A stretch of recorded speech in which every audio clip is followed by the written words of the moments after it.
गुरुनाथ महाराज की जय. आत्मज्ञानाची गुरुकिल्ली. मीच्या शोधासाठी 4 देहांचे परीक्षण. 1. आता ही विचार प्रळयाची चाळण सूक्ष्म शरीरास लावून त्यात कोठे हा चोरटा मी सापडतो की काय पाहू. आता सूक्ष्म शरीर म्हणजे तरी काय हे प्रथम पाहिले पाहिजे. हे शरीरही पंचकर्मेंद्रिये, पंचज्ञानेंद्रिये, पंचप्राण, मन, बुद्धी अशा 17 मेंबरांची वरिष्ठ दर्जाची कमिटी आहे. या कमिटीतून जे हुकूम सुटतात ते स्थूल शरीररूपी कमिटीच्या कार्यकारी सभासदांकडून अंमलात आणले जातात.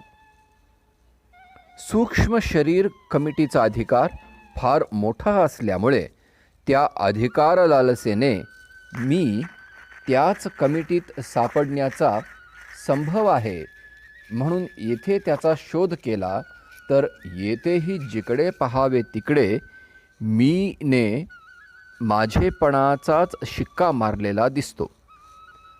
माझी इंद्रिये, माझे प्राण, माझे मन, माझी बुद्धी असेच जिकडे तिकडे दिसून येते. मी प्राण, मी मन, मी बुद्धी, मी इंद्रिये असा ध्वनी कोठेच ऐकू येत नाही. या सूक्ष्म शरीरावर मी आपली मालकी सत्ता ठेवून स्वतः कोठेच दिसत नाही. जेथे मी नाही तेथे माझे नाही या आपल्या सिद्धांताप्रमाणे सूक्ष्म शरीर किंवा त्याचे घटक इंद्रिये, प्राण, मन, बुद्धी हे मी अगर माझे नाहीत किंवा त्याचे व्यापार धर्म हेही माझे नाही. 2. जेथे मी नाही तेथे माझे नाही या सिद्धांतावर असा एक आक्षेप येईल की सोलापुरात पंचम जॉर्ज बादशहा नाही म्हणून सोलापूर हे त्याचे मालकीचे आहेच की नाही. त्या काळात म्हणजे इसवी सन 1929ला हिंदुस्थानावर ब्रिटिशाची सत्ता असून पंचम जॉर्ज बादशहा होता. येथे ते नसले म्हणून काय झाले याचे उत्तर असे आहे की पंचम जॉर्ज बादशहा म्हणून कोणीतरी व्यक्ती अस्तित्वात आहे व तो कोठेही आपले अस्तित्वाने असला तरी त्याची सत्ता तो प्रत्यक्ष नसल्या ठिकाणीही असू शकते. पण हा मी कोणीच नसून गोमा गणेशाप्रमाणे अंधेरी नगरीत म्हणजे अज्ञानाचे साम्राज्यात सत्ता गाजवू लागला आहे. सबब सुतराम नसलेल्या मीचा जेथे पत्ता लागत नाही तेथे माझेपणा तरी कोठून येणार. सूक्ष्म शरीर हेही एक पंचतत्वाचे सूक्ष्म रेशमी गाठोडेच आहे. स्थूल देहाचे गाठोड्यापेक्षा या रेशमी गाठोड्यांची रेशमी गाठ विचाराने सोडविणे कठीण असले तरी रेशमी गाठ प्रयत्नाने सोडविणे भाग आहे व ही गाठ एकदा सुटून गाठोडे उघडे पडल्यावर सूक्ष्म शरीराचे ज्ञान होऊन त्याचा त्याग घडतो. जन्म मरणाचे मूळ बीज हेच वासनारूपी सूक्ष्म शरीर होय.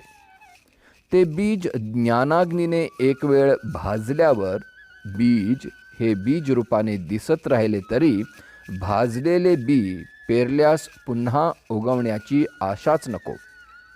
3.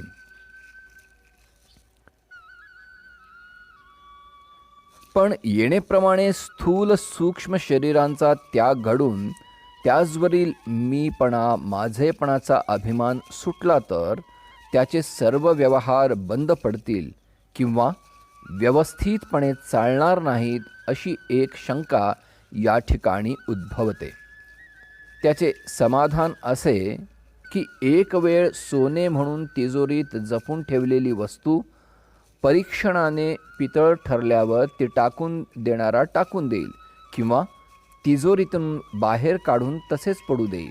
पण त्या वस्तूबद्दलची त्याची आसक्ती जाईल किंवा कमी होईल एवढे मात्र खरे. त्याप्रमाणे शरीरावरचा अभिमान सुटला म्हणजे त्याबद्दल बेफिकिरी उत्पन्न होईल, तर त्यात काही मोठेसे वावगे नाही.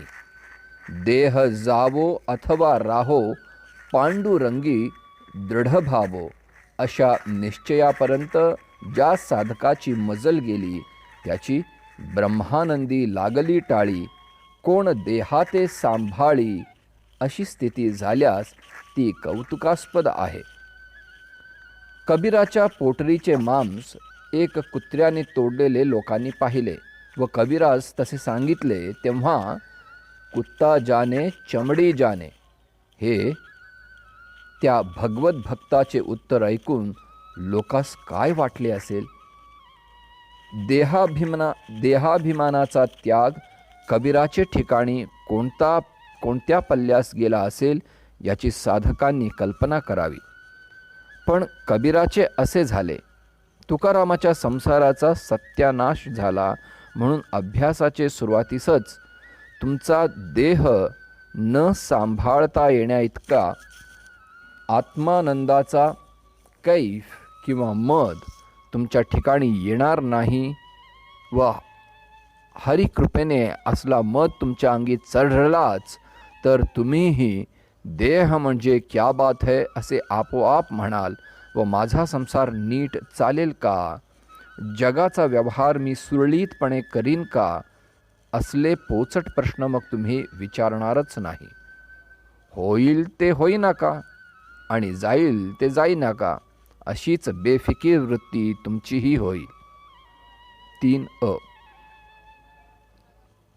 पण आत्मानुभवाचे अलीकडचे पायरीवर उभा राहून आत्मज्ञान झाल्यावर शरीर मनावरचा अभिमान सुटल्यास व्यवहार व्यवस्थितपणे चालू शकतो की नाही, असा साधक प्रश्न करतो. त्यास धीर येण्याकरिता सद्गुरू सांगतात, बाबा रे, शरीराचा व मनाचा फोलपणा लक्षात आल्यावरही व त्यावरील अभिमान सुटल्यावरही निरभिमानपणे बायका पोरांचा संसार थाटात करायला येतो. फोल मानलेल्या या परक्या शरीराचे मनाचेही पोषण उत्तम रीतीने करता येते. पण सर्व व्यवहार पूर्वीप्रमाणेच सुसंगत चोख रीतीने बजावता येतात. कसे ते पहा. लहानपणीचे मातृविहीन झालेल्या लेकरास सांभाळण्याकरिता ठेवलेल्या दाईच्या वर्तनाकडे पहा. ती मुलास पाजविते, हिंडविते, रडल्यास रडे थांबविते, आजारी पडल्यास त्याची शुश्रूषा करते, सर्व काही त्याच्या आईप्रमाणे करते. लहर आल्यास मटामटा मुक्केही घेते. पण या सर्व कृत्यात ते मूल आपले आहे अशी तिची चुकूनही भावना नसते. इतके करूनही मुलाचे बापाने तिला रजा दिल्यास ताबडतोब चंबू गबाळे आटपून घराबाहेर पडण्याची तिची तयारी असते. मूल धष्टपुष्ट झाल्याचा तिला आनंद होत नाही किंवा एखादी दिवशी वाटेत पोर गमावले तरी त्याचा शोकही तिला होत नाही. याचे बीज तिचे मुलाचे ठिकाणीचे निरभिमानात आहे. निरभिमानामुळे तिच्या कर्तव्यात कसूर आली असे म्हणता येत नाही. दुसरे उदाहरण,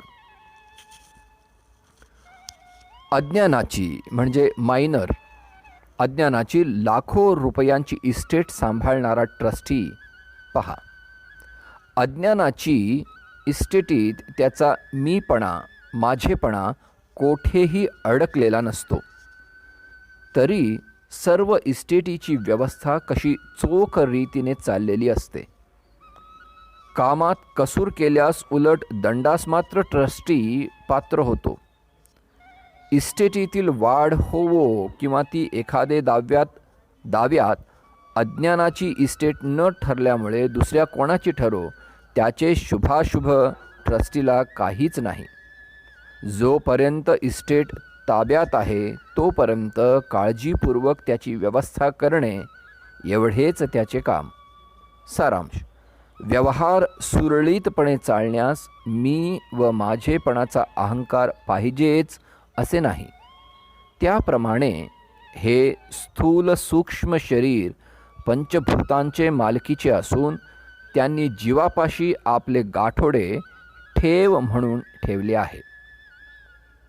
3a. त्या गाठोड्याची तुम्ही ट्रस्टी या नात्याने उत्तम रीतीने सांभाळ केला पाहिजे. जर कसूर कराल तर शरीराचे व मनाचे आरोग्य बिघडून तुम्हास देहदंड भरावा लागेल. ट्रस्टीने अज्ञानाचे इस्टेटीची चोख व्यवस्था ठेवल्याबद्दल व दाईने मुलीची उत्तम जोपासना केल्याबद्दल जसे त्यांना मोबदल्याचा पगार मिळतो त्याप्रमाणे तुम्हीही शरीराचा मनाचा सांभाळ करून त्यांना निरोगी स्थितीत ठेवल्यास तुम्हालाही आनंदाचा मोबदला मिळतो व परमार्थास निरोगी शरीराचा मदत होते. पण हे सर्व मीपणा माझेपणा रहित झाले पाहिजे. मग देह पुष्ट होवो किंवा रोड होवो, तो जगो किंवा मरो, त्याचे सोयरसूतक तुम्हाला येत नाही. अज्ञानाचा ट्रस्टी जर आपले कर्तव्य सोडून त्या इस्टेटीत माझेपणा स्थापून इस्टेटीची अफरातफर करील तर व ती गोष्ट उघडकीस येईल तर त्यास अफू खाऊन आत्महत्या करावी लागेल किंवा तुरुंगाचा रस्ता धरावा लागेल. त्याचप्रमाणे तुम्ही शरीरावरील ट्रस्टीपणा सोडून शरीरावर माझे म्हणून मालकी चालवाल तर तुम्हावरही आत्महत्येचा प्रसंग येईल. देहबुद्धी म्हणजेच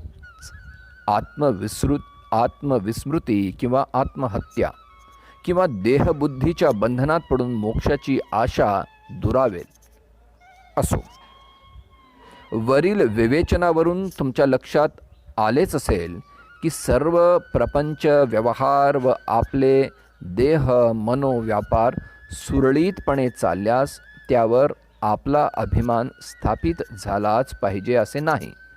दाई आणि ट्रस्टीचे व्यवहारात त्यांचा अभिमान कोठेही जडला नसून त्याचे सर्व व्यवहार सुरळीत चालतात. तसेच या जीवाचे सर्व निराभिमानपणे होऊ शकतात. स्थूल सूक्ष्म शरीरावरील आपला मी व माझेपणाचा ताबा उडाला व ते परक्यांचे गाठोडे म्हणून निरभिमानपणे सांभाळण्याचे आपण कबूल केले तरी मी कोण, कोठे आहे याचा अद्याप आपल्यास पत्ता काढावयाचा आहे. तर चला आपण आता कारण शरीरात पाय ठेवू. पण काय, तेथे पाय ठेवल्याबरोबर जिकडे तिकडे गडप अंधार. अज्ञान ही तर मीची अंधेर नगरी नसेल, हेच त्याचे राजधानीचे शहर दिसते. येथे मात्र तो मी सापडेल अशी आशा वाटते.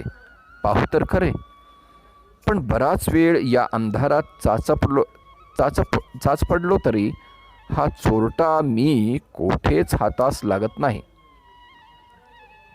येथे मीने आपले माझेपणही सोडून दिल्यासारखे दिसते. माझे असे म्हणण्यासारखी काहीच वस्तू येथे दिसत नाही.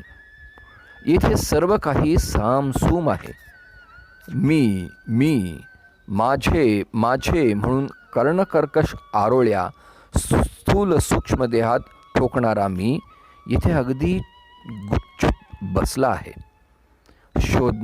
शोधणाऱ्यास सापडू नये म्हणूनच हा त्याचा लपंडाव दिसतो. शोधणारा हा अज्ञान अंधाराच्या खड्ड्यात पडावा, आपला मार्ग सोडावा म्हणून या चोट्याने हा काळोखाचा खंदक खणून ठेवला आहे. पण साधकांनो, भिवू नका. याही खंदकातून सुरक्षित पार नेणारा तुमचा पाठीराखा सद्गुरू तुमच्या मागे व पुढे आहे. बरेच विद्वान पंडित या खंदकाचे भेसूर काळे कुट्ट स्वरूप पाहून येथूनच परत फिरले व मीचा शोध करण्याचे त्यांनी सोडून दिले. पण तुम्हास तसे भिण्याचे कारण नाही. चला पुढे तुमचा वाटाड्याचा समर्थ सद्गुरू आहे.